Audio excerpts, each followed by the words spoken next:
So I told you guys I had the biopsy before. Today was the big appointment where I actually went and sat down with the doctor, and we found out, like, what's going on? What are we doing to fix this? And what's treatment going to look like for me? So the doctor sat down in the room, and me and Zolan were sitting there. They put me, they got me to undress again and put me in the pink poncho. And I was like, why am I getting into this pink poncho? Whatever. So I got into the pink poncho again, which was very sexy, by the way. And Zolan started singing porn music again because of course, that's what he does. So I'm sitting there. The doctor didn't need me to change, but apparently the nurse told me to. So I was sitting there. The doctor came in and she said to me, so, the biopsy came back. Yes, you do have breast cancer. I'm like, okay, yeah, not anything I wasn't prepared to hear. I have invasive ductal carcinoma, which, if you don't know what that is, it basically means that the cancer started in the milk duct and then it spread out of the milk duct into the breast tissue. So I have 2 tumors, one of which seems to be about 1.7 centimeters, and then the other one is about 0.7, 0.8. And it's common to have 2 with that kind of cancer. And the good thing is that this is a very, very common cancer. It is a common cancer. It's just in one breast. It's not in both. My one titty is perfectly fine. It's a perfect titty. This other one is being a bad titty. So it is, it's because of course helicopter mode. We're gonna do that. Okay, we're having a serious conversation as me as a helicopter. Okay. So that's what that means. And she said when they look for breast cancer, they also look for hormonal markers. My breast cancer has 3 hormonal markers, which makes it a triple positive breast cancer. It means that it has estrogen, it has progesterone, and it has something called HR2. You might think that, oh God, it has all 3. That's actually quite bad, but it's actually quite good because that means that it will respond to many different types of treatments. So, if you have triple negative, that is very bad. That is very, very bad. I have triple positive, which means that it is very, very receptive to different types of treatment.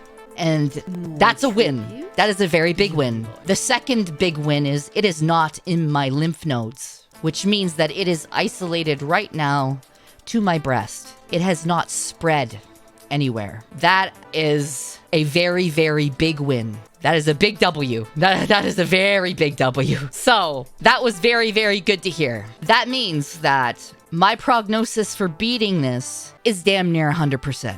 It is damn near 100%. But what that means is the doctor basically explained to me the way the treatment is going to work is I will have to get chemotherapy. I will have to. And here's why. I have to get chemotherapy because they want to make sure that just in case that there is any rogue cells that decided to break off or go somewhere else in my body, that they're going to be melted. They are doing this as a precaution because they want to the chemotherapy is very systemic.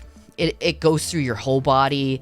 It rocks you. It sucks. But the way that this cancer grows, the cancer that I have, chemotherapy, she explained it to me as this chemotherapy is going to absolutely melt these 2 tumors. And it's going to destroy anything else that happened to get somewhere that they can't see yet. So the chemo is a preventative measure. It is going to destroy anything that's anywhere else in my body. It should also shrink the tumors. The thing that they're trying to decide now is I will definitely be getting chemotherapy. I will also be getting a lumpectomy. But the doctor is having a sit down with oncologist tomorrow at a meeting, and my case is on the docket. I am quite young. I'm 36, so my case is on the docket, and they want to discuss whether or not it's best to do chemotherapy first and then remove the lumps with a lumpectomy. Basically, a lumpectomy is where they surgically remove the lumps and the little bit of the surrounding tissue in the breast, and they just take it out. So they're trying to decide whether or not they want to do chemotherapy first and then the lumpectomy, or the lumpectomy first and then chemotherapy. So that's kind of where they want to get the team of doctors to look at it.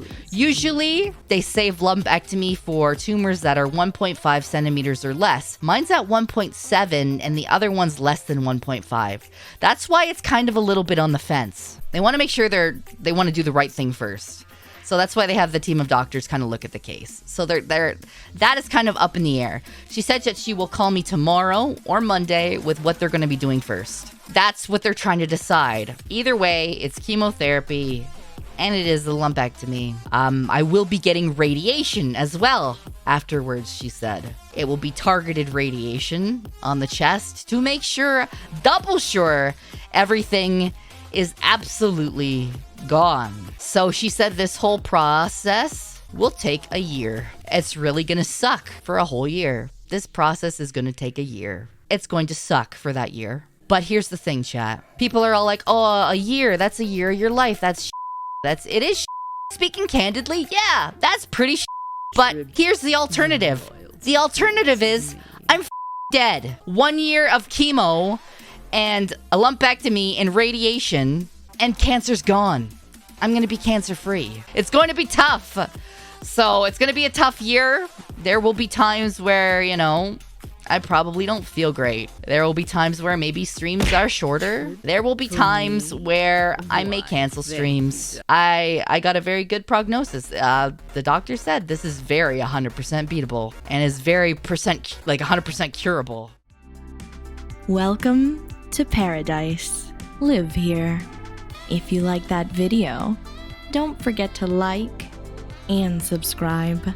Adios.